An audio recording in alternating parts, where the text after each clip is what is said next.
the only reason Israel has been able to do the genocide in Gaza is because of the United States. Mike, I don't know who you are. I don't know where you are. But you may want to start changing your ways. Change. The best news I've seen all week. Exclusive. Israel is running low on defensive interceptor. Official says a shortage of aerial interceptors has set off the scramble to augment Israel's defenses. How likely is this information to just be bait? I mean, there's always a chance that there's deception being done, but it makes sense. If you understand military equipment and you understand the way these systems work, and if you understand what aerial interceptors actually are, then this makes sense. Now, do you know what any of those things are? Do you understand any of those things? I understand them well enough to interpret the news. And the answer is aerial intercept. Just so you know, aerial interceptors are the Israeli version of the American THAAD system, which is Theater High Altitude Air Defense Interceptors. These are interceptor missiles that go extremely high altitude to intercept ballistic missiles. And so to do that requires an extremely advanced detection systems, incredibly advanced propulsion systems, and they are incredibly hard and expensive to build. You're basically going into fucking space, all right?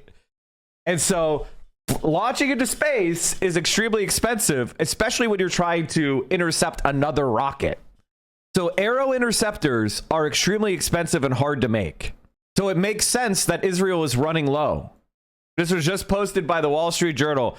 Iran has more missiles than Israel has interceptors. Now what?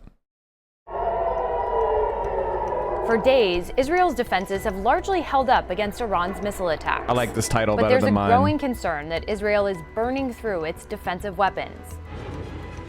And Israel knows the constraints. That's why they don't intercept missiles. They think won't it strike important areas? Yeah, but it's been 5 days. They're running out. For days, Israel's defenses have largely held up against Iran's missile attacks. And what's really crazy is that we're paying for this. I want you to understand that the United States of America is the one who is paying for the Arrow system and the THAAD system. The THAAD system is supposed to be our defense against nuclear missiles, rogue nuclear missiles. And we transported 2 of our 7 THAAD interceptor systems to Israel, and they run $1 billion each. And I think they cost between $20 and $40 million per shot. Think about that.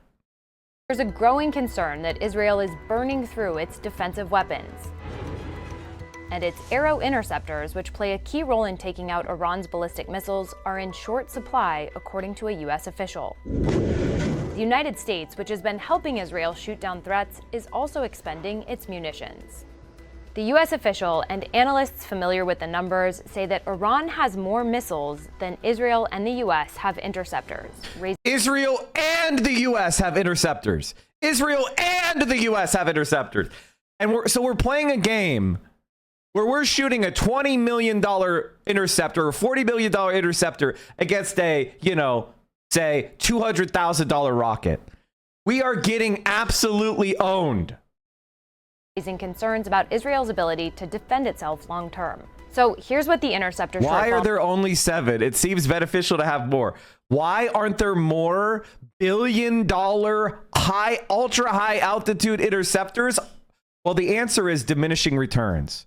Because if there was a strategic thermonuclear exchange, say that China and the United States got into a nuclear war, it's impossible to intercept all their nukes. So it would just be, so the more you build, it's just waste. So you're spending billions upon billions upon billions of dollars for a system that wouldn't even work. Meanwhile, do you know what China's spending money on? Drones. Drones and missiles.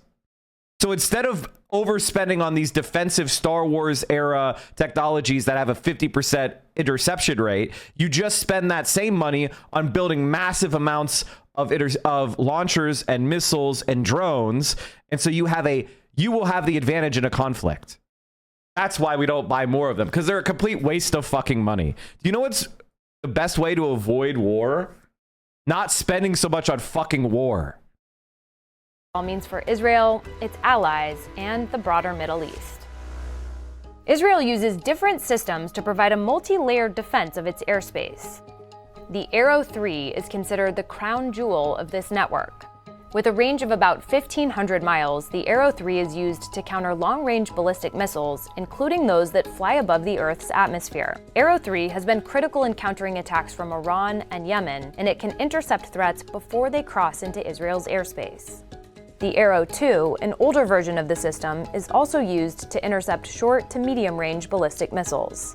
Then there's David Sling, primarily used to counter medium-range ballistic missiles, among other threats. And finally, the Iron Dome, which is used to shoot down short-range threats like rockets from Gaza. Experts say the Iron Dome is not playing a major role in this current conflict with Iran, and that the Arrow systems and David Sling have been key. Even though some missiles have slipped through, Israel's layered defense has proven to be extremely effective.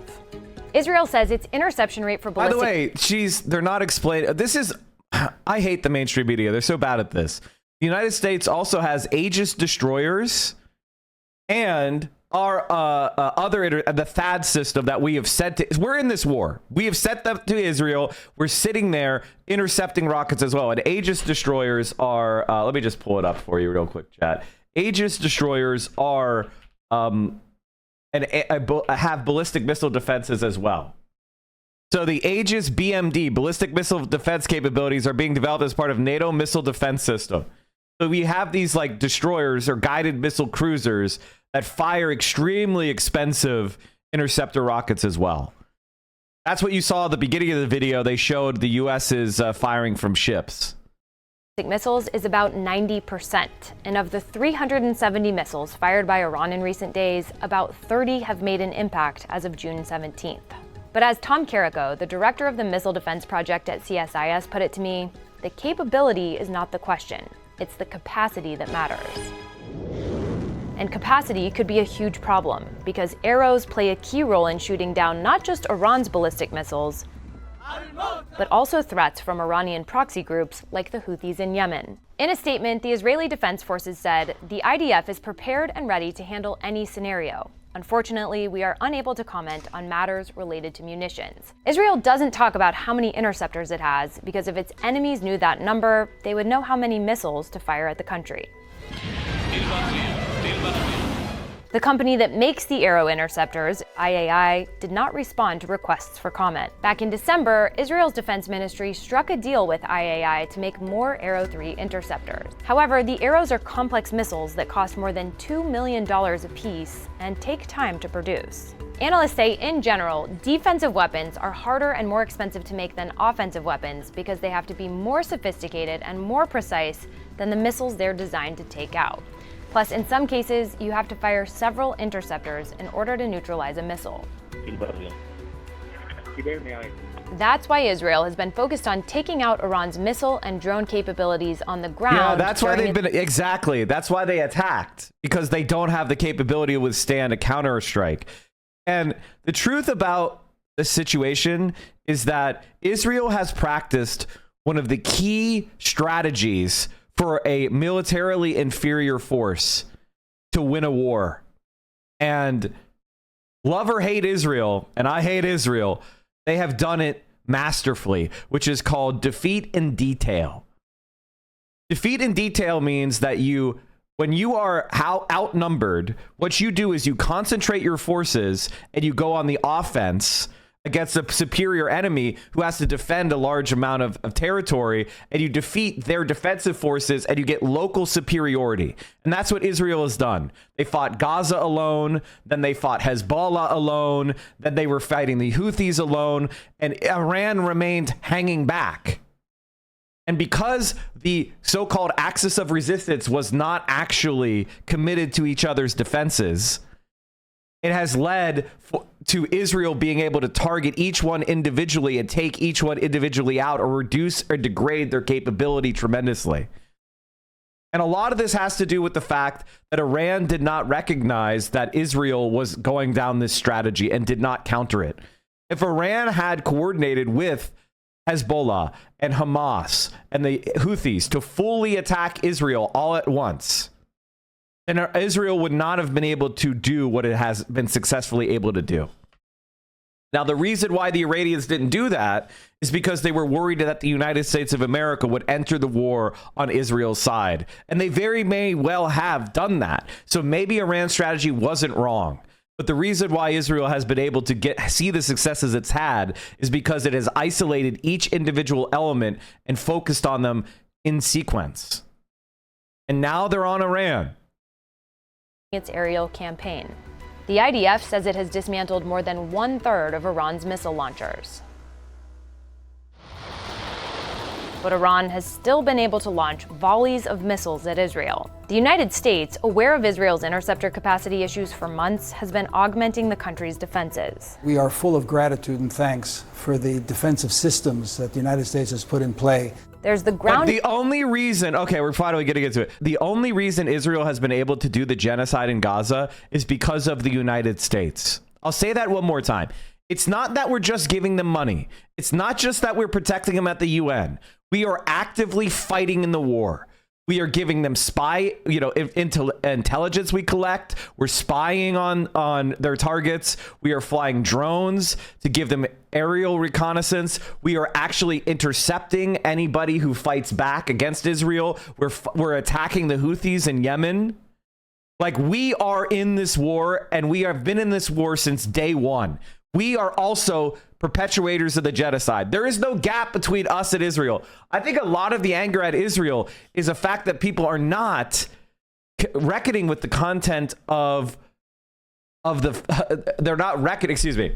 I think a lot of the anger at Israel is really misplaced.